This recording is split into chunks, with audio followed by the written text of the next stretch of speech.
tak, že nie on si robí čo chce, ale ty znáš, že podmienený reflex zase dostane povedal na to, že môže čekať, že môže byť aj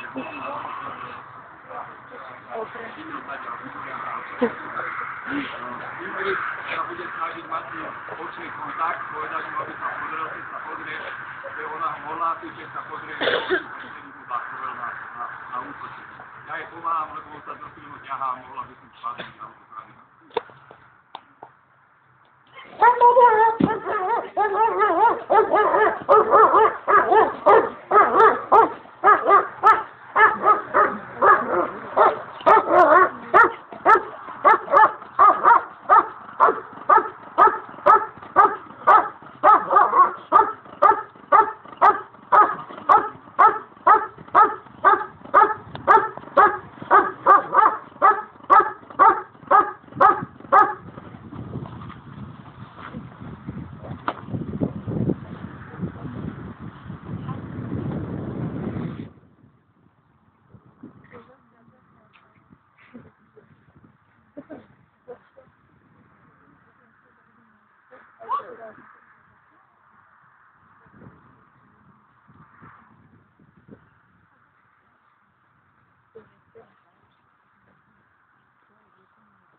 Chvíľu vyžadujeme, aby kľudne sedeli. Vidíte, bez agresie je hodne, prosím na to, či to počujete, ale my nechceme, aby bol agresívny. Vidíte, musíte si kľudne sedieť, teraz sa pochváli, že sedel, môžeme ho zobrať, alebo pokračovať.